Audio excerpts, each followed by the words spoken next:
안녕하세요. 김성겸 목사입니다. 산돌 성경읽기 오신 여러분 환영합니다. 오늘은 로마서 7장, 8장, 9장 내용 살펴보도록 하겠습니다. 우선 로마서 7장부터는 화제가 조금 바뀌어요. 하나님이 이스라엘 백성에게 율법을 주신 이유를 설명하고 있습니다. 우선 1절에서 6절까지의 내용은 앞서 6장에서 말한 것처럼 그리스도인의 죽음에 합쳐진 성도는 죄뿐만이 아니라 죄에 대한 심판을 선언하는 율법에 대해서도 죽은 존재다, 이렇게 말을 합니다. 6절을 한번 보세요. 율법에서 벗어났으니 이러므로 우리가 영의 새로운 것으로 섬길 것이요 율법 조문에 묵은 것으로 아니할지니라.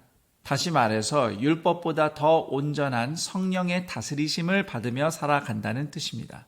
그리고 7절 이하의 내용은 그렇다고 해서 율법이 나쁜 거냐? 그건 아니다. 율법은 선하다. 왜냐하면 율법은 하나님의 백성다운 거룩한 삶이 무엇인지 가르쳐주고 있기 때문이다 라고 바울은 이야기를 합니다. 동시에 인간이 그런 거룩한 삶을 이룰 능력이 없다는 것을 율법이 또한 드러낸다고 로마서는 이야기합니다. 그래서 17절과 18절 이렇게 말씀해요. 이제는 그것을 행하는 자가 내가 아니요 내 속에 거하는 죄니라. 내 속 곧 내 육신에 선한 것이 거하지 아니하는 줄을 아노니 원함은 내게 있으나 선을 행하는 것은 없노라.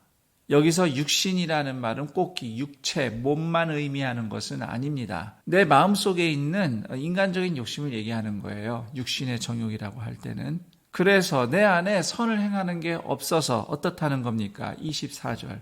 오호라 나는 곤고한 사람이로다. 이 사망의 몸에서 누가 나를 건져내랴. 결국 율법은 내 힘으로 잘 사는 삶을 추구하는 것이 아니라 하나님이 나를 구원해 주시는 그 은혜를 입는 삶으로 인도하기 위해서 주어진 겁니다. 그래서 율법의 중심에는 희생제사가 있는 겁니다. 희생제사를 통해서 하나님의 은혜를 입고 새로워져서 율법이 가리키고 있는 의를 기준으로 삶을 살아가는 겁니다. 이처럼 율법에 정해진 희생을 통해 우리에게 임하는 하나님의 은혜, 그리고 율법이 가르치는 의로운 삶을 완성하신 분이 예수 그리스도이십니다. 그래서 로마서 8장에서는 바로 그 예수님이 우리에게 성령님을 보내줘서 우리도 율법을 이루신 예수님처럼 살아가기 시작한다고 설명하고 있습니다. 성령님은 예수님의 영이라고도 호칭됩니다. 율법을 성취하신 분의 영이시죠. 율법의 의를 이루셨고 율법의 심판을 우리 대신 받으셔서 또한 심판도 성취하셨습니다. 그래서 그분의 영을 받은 신자도 예수님이 이루신 삶, 율법을 성취하는 거룩한 삶을 살 수 있다는 것이 바울이 전하고자 하는 메시지입니다.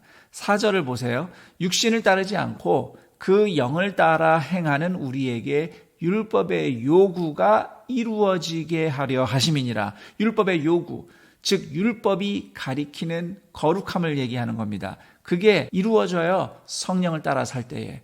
그래서 정리하자면 예수님을 믿는 사람은 성령의 다스림을 받는다. 성령님이 우리 신앙 양심에 예수님의 말씀을 생각나게 하시고 깨닫게 하시고 또 말씀대로 순종할 의지를 주시죠. 요한복음 14장에 적혀 있는 것처럼, 그리고 갈라디아서 5장에 말씀하신 것처럼 우리의 성품이 성령의 다스림을 받아요. 그래서 가장 큰 계명, 하나님 사랑, 이웃 사랑을 이루는 삶을 살 수 있게 되는 겁니다. 예수님처럼 말이죠. 이것이 로마서 5장에서 8장에 걸쳐 설명하고 있는 복음이 창조한 새로운 인류의 모습입니다. 이처럼 예수님이 보내신 성령님이 성도를 어떻게 도우시는지 로마서 8장은 특히 강조하고 있는 것이 크게 두 가지라고 말할 수 있겠습니다. 우선 하나는 성도가 하나님의 자녀로서 하나님 아버지와 사랑의 교제를 누리게 하십니다. 15절을 보시면 성령님이 우리 안에 계셔서 우리가 하나님을 아빠, 아버지라고 부른다고 말씀하고 있습니다. 히브리어로 아버지가 아바인데 어린아이들은 아바를 아빠라고 발음해요. 그래서 애들은 아빠, 아빠 이럽니다. 지금도 이스라엘 가면 길거리에서 어린아이들이 아빠, 아빠 이렇게 소리 질러요. 내가 한국에 있다는 착각이 잠깐 들 정도로. 이렇게 우리가 하나님을 아버지라고 부를 수 있는 이것은 다름 아닌 하나님 아버지와 아들 예수 그리스도의 사랑의 교제죠. 바로 그 하나님과 예수님의 코이노니아를 우리도 누린다는 뜻입니다. 그래서 로마서 8장 후반부에는 하나님의 자녀를 향한 하나님의 사랑이 특히 강조가 되어 있습니다. 그리고 성령님은 성도를 위해서 간구하신대요. 기도하신다는 거죠. 사실 성령님이 하나님 아버지께 기도를 올리실 필요가 있겠습니까? 그럼에도 우리를 위해서 아버지께 말씀을 알려주시겠대요. 말씀 안 드려도 하나님 아버지는 다 아셔요. 그런데도 성령님이 굳이 우리의 이야기를 하나님께 올려드리시겠대요. 그 정도로 우리를 사랑하신다는 거죠. 그렇다면 이런 질문이 있겠죠? 성령님은 과연 성도를 위해서 뭐라고 간구하실까? 힘들고 어려운 고난 많은 세상 속을 살아가는 하나님의 자녀들을 위해서 성령께서 하나님 아버지께 가장 중요하게 간구하는 것이 무엇이겠는가? 저는 그것이 오늘 본문의 37절에서 39절 사이에 잘 드러나 있다고 생각합니다. 그러나 이 모든 일에 우리를 사랑하시는 이로 말미암아 우리가 넉넉히 이기느니라. 내가 확신하노니 사망이나 생명이나 천사들이나 권세자들이나 현재일이나 장래일이나 능력이나 높음이나 깊음이나 다른 어떤 피조물이라도 우리를 우리 주 그리스도 예수 안에 있는 하나님의 사랑에서 끊을 수 없으리라. 이 말씀대로 이루어지도록 우리를 위해서 성령님께서 하나님 아버지께 친히 아뢰시며 우리를 도우십니다. 그 다음 로마서 9장으로 넘어가면 9장부터 11장까지는 로마서의 세 번째 단락이라고 볼 수 있겠습니다. 큰 메시지는 복음이 어떻게 이스라엘을 향한 하나님의 약속을 성취하고 있는가를 설명하고 있습니다.